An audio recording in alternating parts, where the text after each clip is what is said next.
We're looking at these kings in 1st and 2nd Kings, 1st and 2nd Chronicles. And we've made it to the reign of Amaziah. And right now I'm in 2nd Chronicles 25. We're going to be looking at 2nd Chronicles 25 and 2nd Kings chapter 14. So Amaziah is a interesting character. There's quite a bit about him. Some of these kings, there's a lot of information about some of them, and some of them there's hardly any information. So Amaziah was 25 years old when he began to reign, and he reigned 29 years in Jerusalem. And his mother's name was Jehoiadan of Jerusalem, and he did that which was right in the sight of the Lord, but not with a perfect heart. So King Amaziah, he did right, but something was missing. And in life, there are things that the devil could use to hold you back. He did that which was right, but he didn't do it with a perfect heart. So I want to talk about what's holding you back. What's holding you back from going all the way. What was holding Amaziah back? You know, he did right, but not with a perfect heart. So, the first thing is it your heart that's holding you back? Do you have a heart problem? For Amaziah, he didn't have a perfect heart. Amaziah did right, but not with a perfect heart. So, go back to what you were doing when your heart was in it. A lot of people, when it comes to their Christian life, their heart's just not in it. Maybe they started doing it because, just out of a duty, not because that they love it. You see, the reason I can keep going doing these studies and stuff on here is because I just love the Bible. If I was just doing it because of a duty I had, I'd have probably quit a long time ago. You have to go on your love for something. You have to keep your love for something. And if you lost your love for something, go back to how you were doing it when you first started it that made you fall in love with it. And then you can do it with your heart in it. And he did that which was right in the sight of the Lord, but not with a perfect heart. Something was off, something was missing. Maybe he was doing it for show. Maybe he was doing it because he felt like that's what his mother would want him to do, or something like that. You have to do it with the right reasons, with the right motive, if you want to stay right. So it says, now it came to pass when the kingdom was established to him that he slew his servants that had killed the king his father. So, you know, someone had killed his father. So the first thing that he did when he got the kingdom was killed the people that killed his father. But look what it says. But he slew not their children, but did as it is written in the law of the book of Moses, where the Lord commanded, saying, the father shall not die for the children, neither shall the children die for the fathers, but every man shall die for his own sin. So he left the possibility open that these same children could come back and avenge the death of their fathers and kill him. But this shows that it looks like he's a Bible believer. He did as it is written in the law of the book, written in the law in the book of Moses. He killed the men that killed his father, but he did not kill their children because they shouldn't suffer for the sins of their fathers. So Deuteronomy 24:16, this shows he did have a high regard for the law, because the children could have just came back and avenged the killing of their fathers, just like he was doing.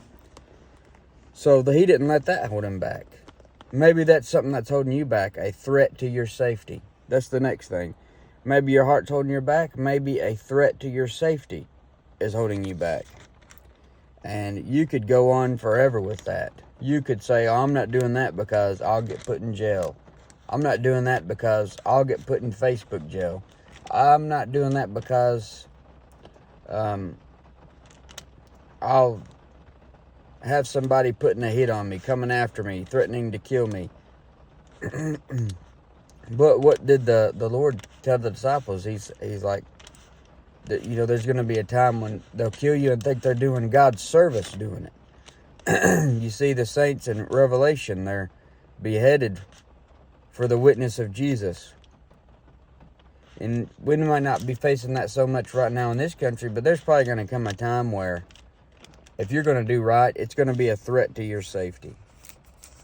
And they're going to want to kill you just for believing on the Lord Jesus Christ. But Amaziah, he didn't let that hold him back. And he does right for the most part, but not with a perfect heart. He does a wise move here by killing off the people that killed his father. And he does another wise move by not killing their children too, even though it was a threat to his safety. He didn't let it hold him back from doing right. So don't let doing right be held back because it's a threat to your safety.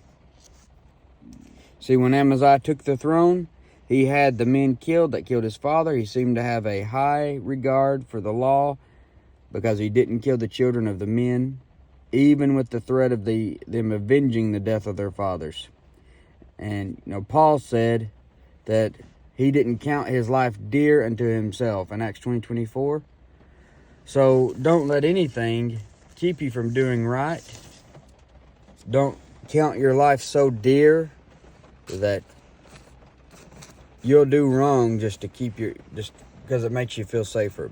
But you're actually never safer than you are when you're doing what God would have you do. Even if it seems like it's not safe, if it's what God would have you do, it's safer to do that if it's the right thing. So it says, moreover, Amaziah gathered Judah together and made them captains over thousands and captains over hundreds, according to the houses of their fathers, throughout all Judah and Benjamin. And he numbered them from 20 years old and above, and found them 300,000 choice men, able to go forth to war, that could handle spear and shield. So Amaziah gathering the men together here, and 20 years old and upward. See that? He gathers them from 20 years old and above. 20 is the required age to go to war under the law. In Numbers 1:3, it talks about that. And notice that he's got 300,000. And that is a big decrease since the days of Jehoshaphat. So he's just not got that many compared to what they used to have. So what does he do? He hired also 100,000 mighty men of valor out of Israel for 100 talents of silver. Not a good idea here. And it's not wise to join with the wrong crowd. He's getting some of the men from Israel because he feels like he doesn't have enough. But you got to remember, one with God is the majority. If it's just you and God, that's the majority. You know, one could put 10,000 to flight. So what's holding you back? Could it be the amount of help that you have?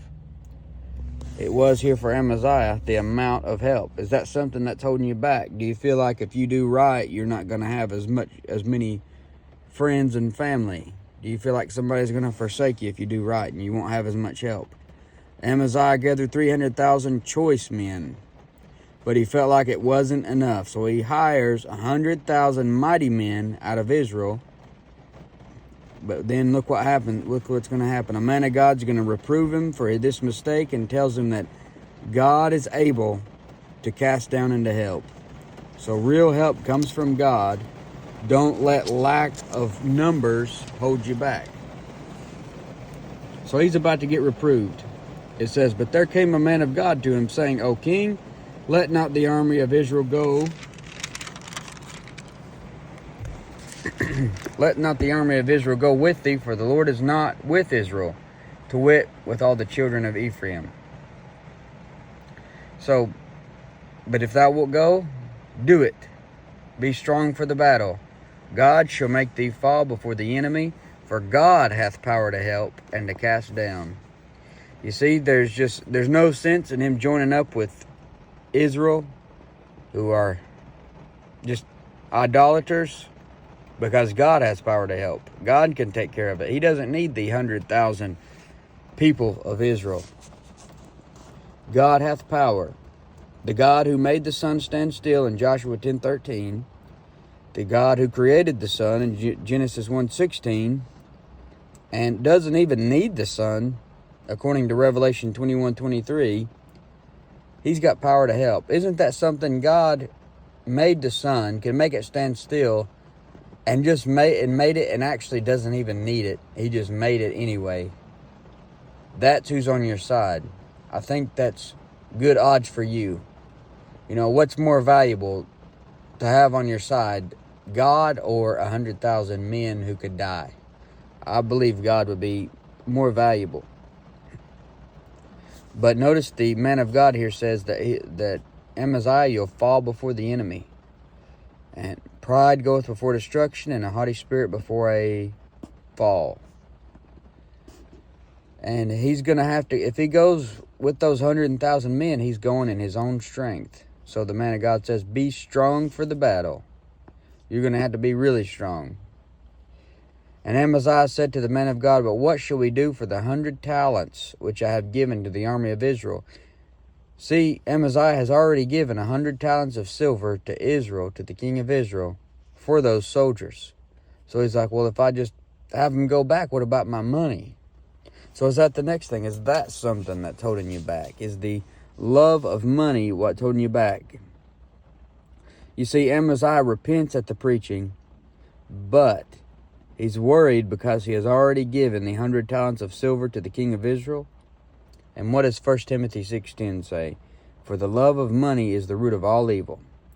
But notice that the man of God says, the Lord is able to give thee much more than this. Not only is God able and has power to help and to cast down, he's able to give thee much more than this. Much more money than that. So don't even worry about the money you've already spent. For example, if maybe you just bought something that's sinful that you shouldn't have, and you're like, well, I know I shouldn't do this, I know I shouldn't play this, watch this, look at this, but I just spent $300 on this. Oh well, God is able to give you much more than this. It would be better to just waste that money and not fool with that thing anymore than to just continue with it because you're worried about the money you just spent on it. The Lord's able to give you much more than that. Then Amaziah separated them, to wit, the army that was to come to him out of Ephraim, to go home again. Therefore their anger was greatly kindled against Judah, and they returned home in great anger. So he tells, the 100,000 men from Israel, we don't want you anymore. Go home. So they're mad. They're angry.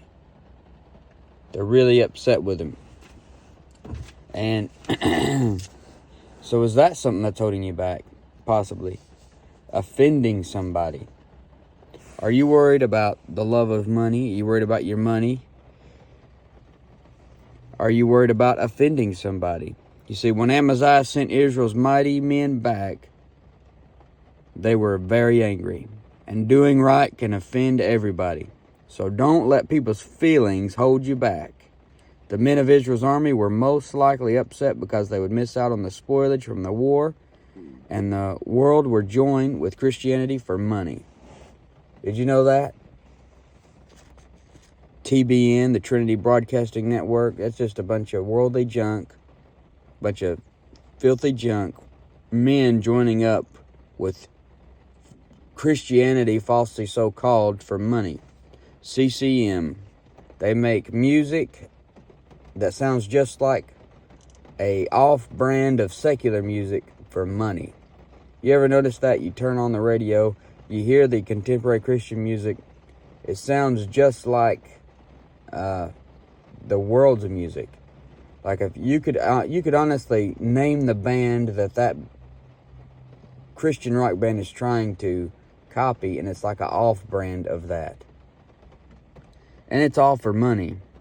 And maybe some of it's not even bad, but there is still in it for the money. How much money they can get out of it. It's turning to that. And the world will join up with Christians just to make money.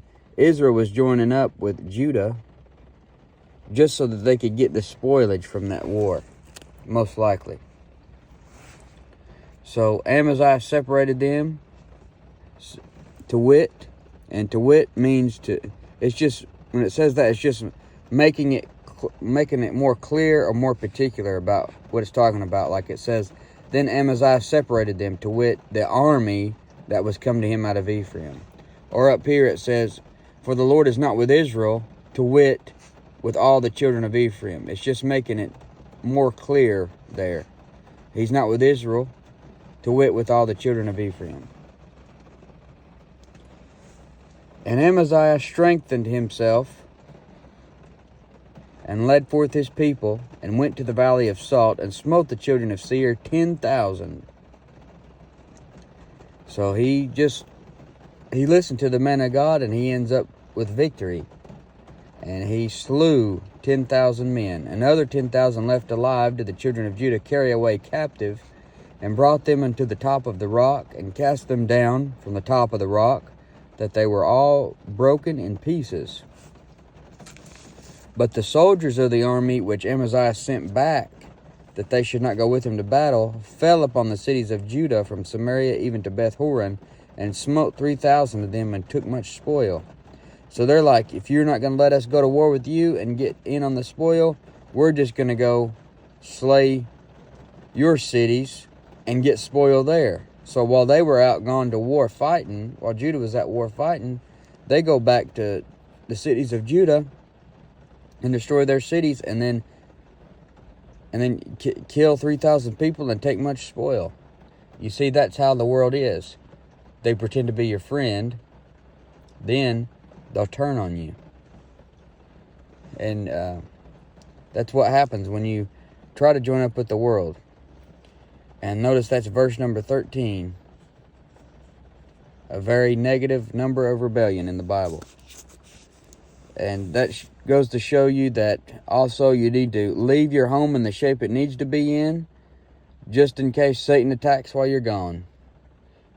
Maybe you have to work a lot. When you're at home, you need to leave it in the shape that's just ready for anything the devil's going to throw at it, because something can happen while you're gone. You know, prepare your kids, prepare your wife, train them up in the way they should go, so when you're gone, things don't go south. Now it came to pass, after that Amaziah was come from the slaughter of the Edomites, that he brought the gods of the children of Seir, and set them up to be his gods, and bowed down himself before them, and burned incense unto them. Isn't this a crazy thing? He is literally bowing down to the same gods of the same people that he defeated. And those gods couldn't deliver the people that he defeated from him, so what's the point of bowing down to them? What do they have to offer him? Absolutely nothing.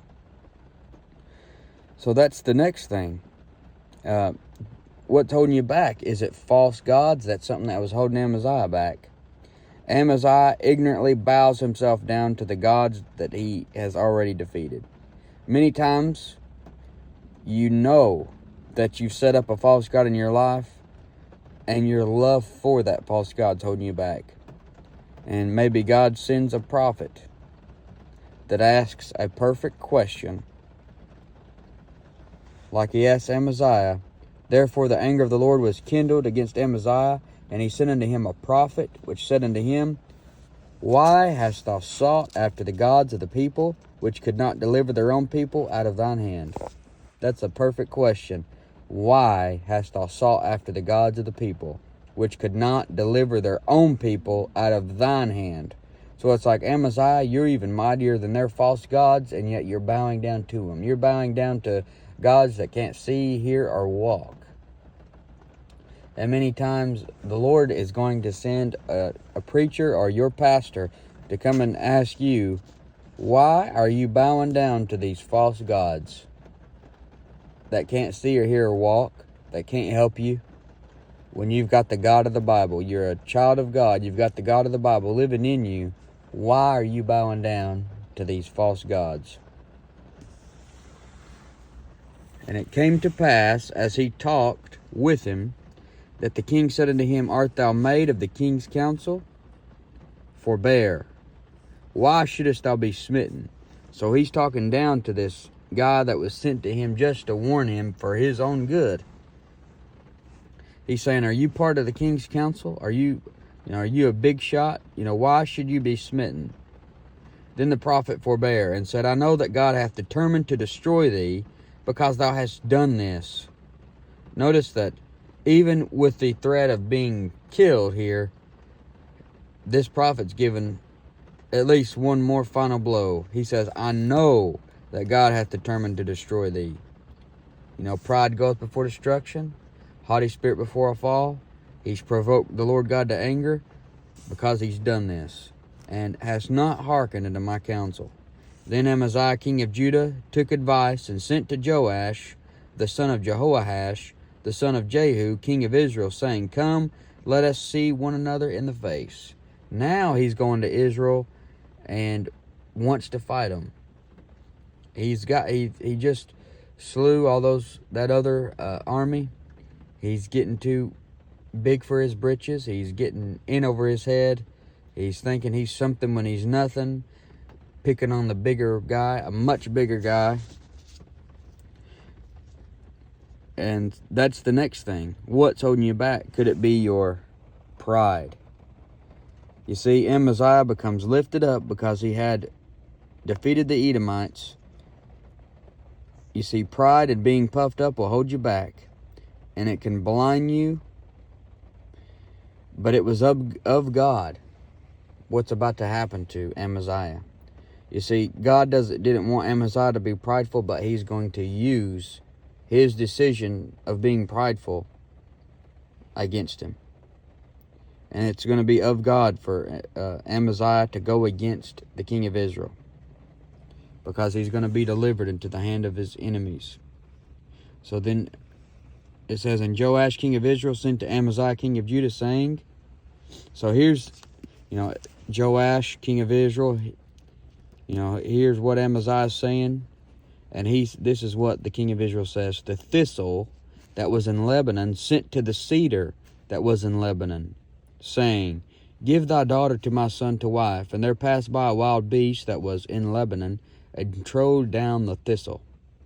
You see that? He is basically calling Amaziah this little thistle, and calling himself the big cedar.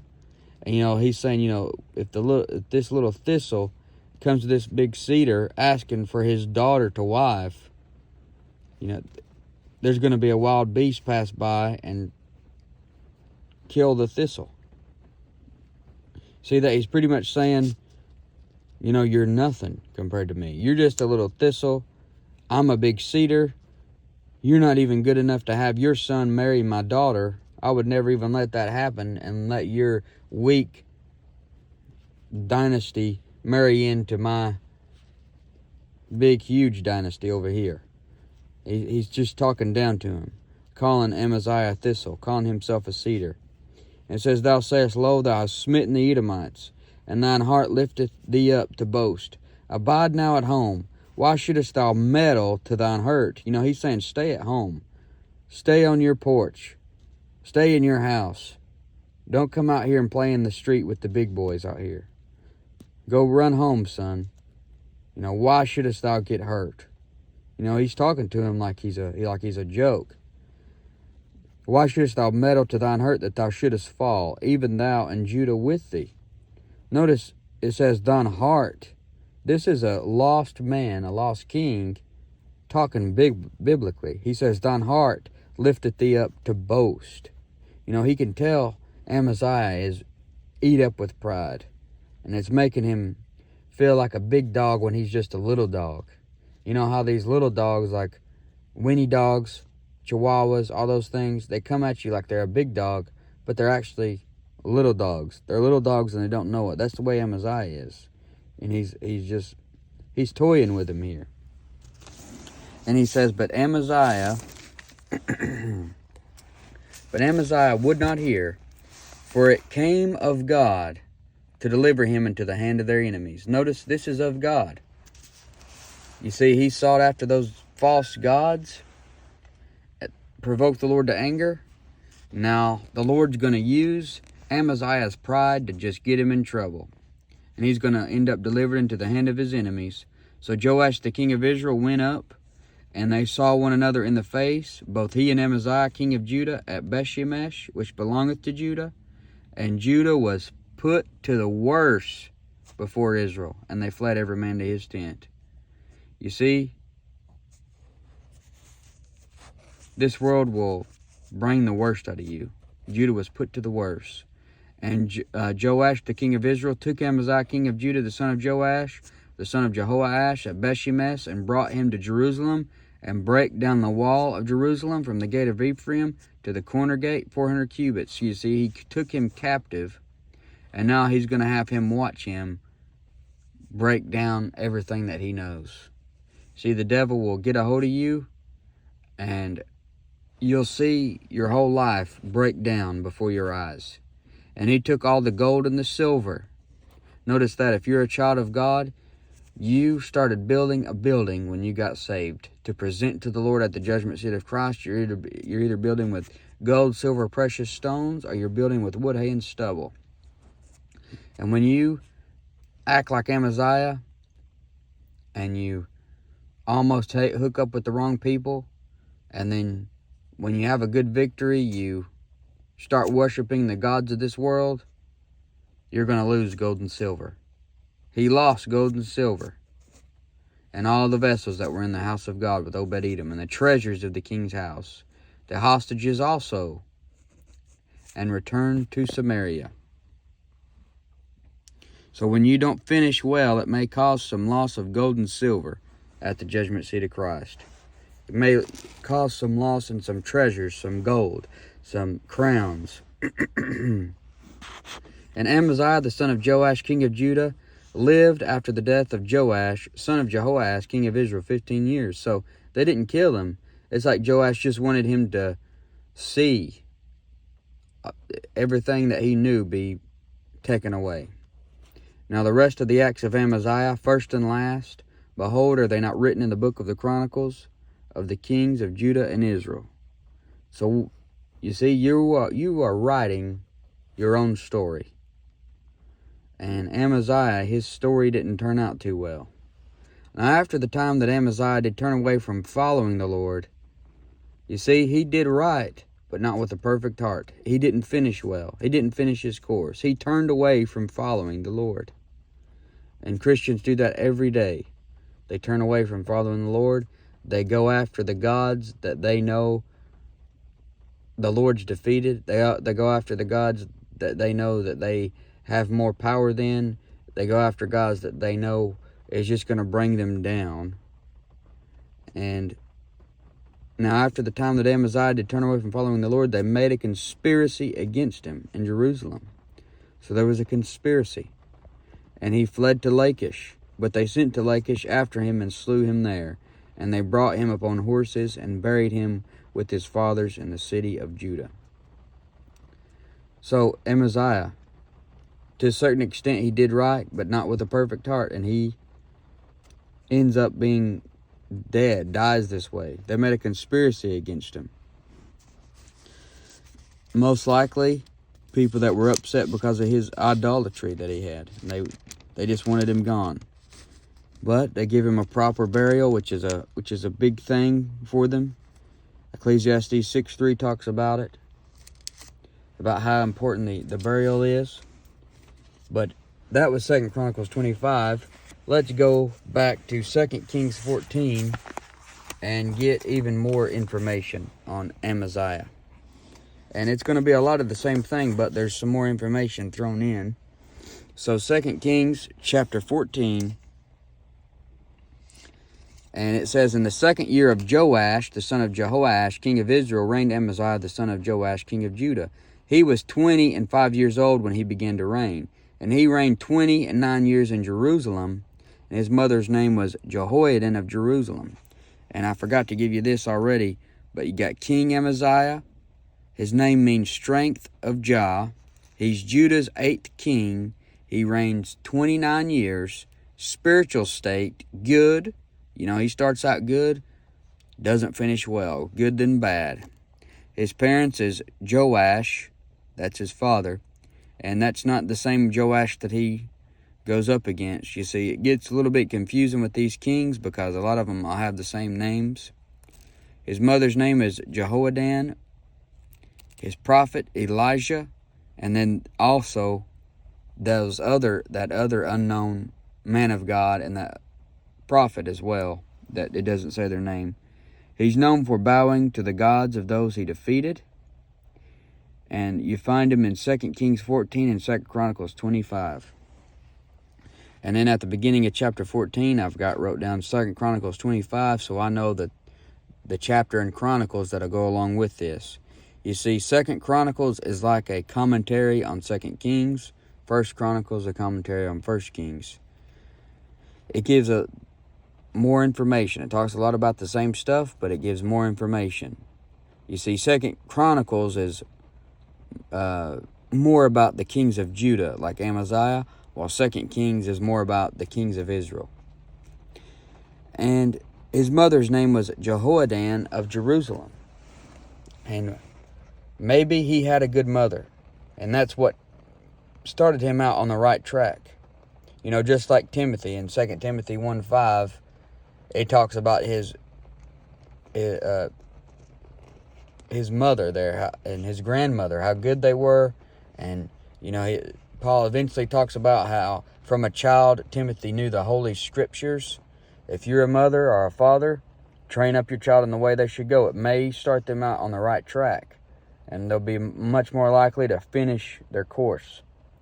But he did that which was right in the sight of the Lord, yet not like David his father. He did according to all things as Joash his father did.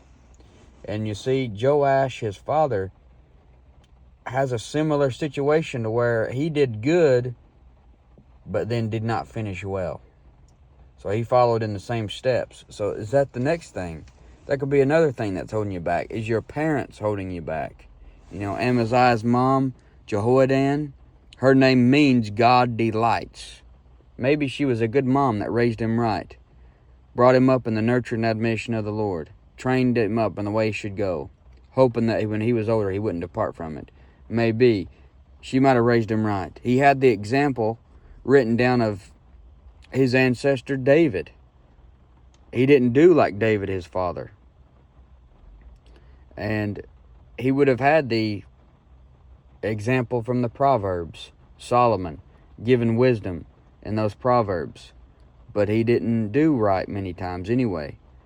But you see, even if you are he's not even from a wicked line. But even if you're from a wicked line of people, you don't have to let it hold you back. Amaziah had Joash as a father who, for much of his reign, did right, especially when he had Jehoiada the priest instructing him. And he could have modeled his kingdom after that. But look what it says. The high places were not taken away. So is that something that's holding you back? Maybe you have something that you think you can't live without in your life. Maybe you got a high place in your life. You got something you think, well, I can't live without that. I have to have it. I got to have this every day, or I just can't make it. It was the high places. They weren't taken away. And even if they weren't sacrificing to false gods in those high places, that's not where God wanted them to sacrifice. So you couldn't sacrifice in the high places no matter who you were sacrificing to. And there's some things in your life that should be taken away. For them, it was the high places. You need to examine your life and take away things in your life that shouldn't be there. There should be things that should be added to your life. Like in 2 Peter 1:5-7, Peter says, where he says, and add to your faith virtue, and to virtue knowledge, and to knowledge temperance, and to temperance patience, and to patience godliness, and to godliness brotherly kindness. All that. You need to take away some things. You need to add some things. And Matthew 5:41, the Lord talks about, if a man asks for you to go with them all, go with them twain. So you need to multiply some things. If you're doing good, you need to multiply that good that you're doing. You need to rightly divide. You see, you need to take away, add, multiply, divide. Rightly divide. 2 Timothy 2:15. Study to show thyself approved unto God, a workman that needeth not to be ashamed, rightly dividing the word of truth. You need to divide yourself from the wicked world. Don't join up with Israel, or try to, like Amaziah does. And it says, and it came to pass, as soon as the kingdom was confirmed in his hand, that he slew his servants, which had slain the king his father. And we done talked about that in the other chapter. But the children of the murderers he slew not. You see, he's trying to go by the book, according unto that which is written in the book of the law of Moses. So, for the most part, he's a Bible believer. Wherein the Lord commanded, saying, the fathers shall not be put to death for the children, nor the children to be put to death for the fathers, but every man shall be put to death for his own sin. So he doesn't kill the children of the murderers, because every man shall be put to death for their own sin. And he slew of Edom in the valley of Salt 10,000, and took Selah by war, and called the name of it Joktil unto this day. So, he gets that victory, and he's going to get the big head. But it said, and it came to pass, as soon as the kingdom was confirmed in his hand, that he slew his servants, he slew his servants which had slain the king his father. And that's a wise move. You see, he killed the people that were responsible for killing his father. You see, you need to eliminate the thing that did your parents in. For you, it's not going to be a person. It's going to be things like cigarettes, booze, drugs, sex, the fast life, being lazy, pain pills. You see what killed your parents, right? You see what made them go to an early grave, right? Then you need to kill that in your life. For him, it was these murderers he had to kill. For you, it's most likely it's something in their life, like drugs, that killed your parents, or cigarettes, alcohol, whatever that is. You need to kill that in your life. Don't go down the same road. Don't die the same way. Learn from their mistakes. And you see, he was at risk of them growing up, or being already grown up, and slaying him out of vengeance for killing their fathers.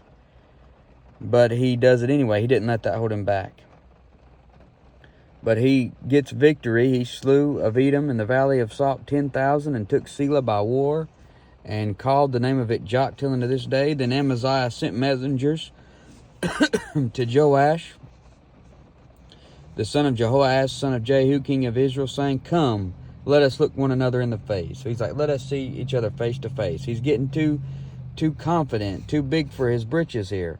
And Joash, the king of Israel, sent to Amaziah, king of Judah, saying, the thistle that was in Lebanon, he's calling Amaziah thistle, sent to the cedar that was in Lebanon.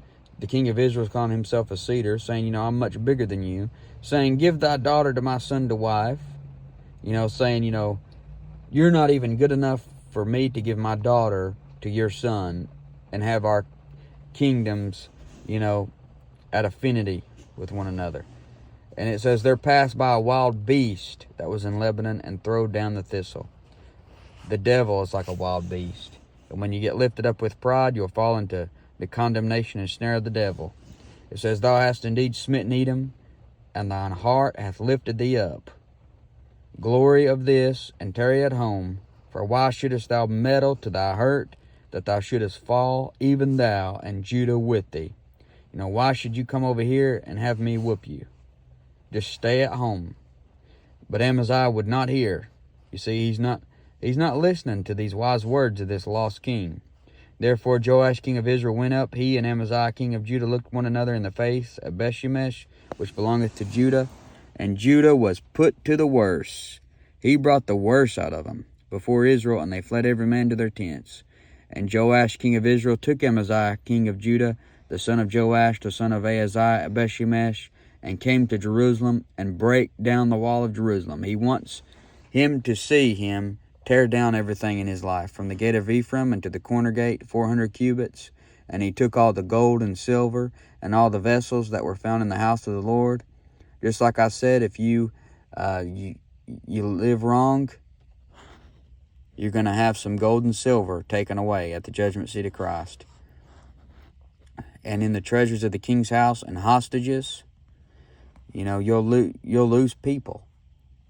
He lost people. Your sin affects other people. Now the rest of the acts of Joash, which he did, and his might, and how he fought with Amaziah king of Judah, are they not written in the book of the Chronicles of the kings of Israel? How are you writing your story? Amaziah started out writing his story okay, but he didn't finish well. His story doesn't have a good ending. You may not be able to control that you were born, but you can control how it ends. You can write your ending. You can finish well. And Joash slept with his fathers, and was buried in Samaria with the kings of Israel, and Jeroboam his son reigned in his stead. And Amaziah the son of Joash king of Judah lived after the death of Joash son of Jehoash king of Israel 15 years. And the rest of the acts of Amaziah, are they not written in the book of the Chronicles of the kings of Judah? Now they made a conspiracy against him in Jerusalem, and he fled to Lachish. But they sent after him to Lachish, and slew him there. And they brought him on horses, and he was buried at Jerusalem with his fathers in the city of David. And I kind of just read through this one because I just wanted to come through and get the extra information that we didn't already go over in 2 Chronicles 25. But Amaziah, a tragic story, started out good, ended up bad. Don't do that. You want to start out good and end good.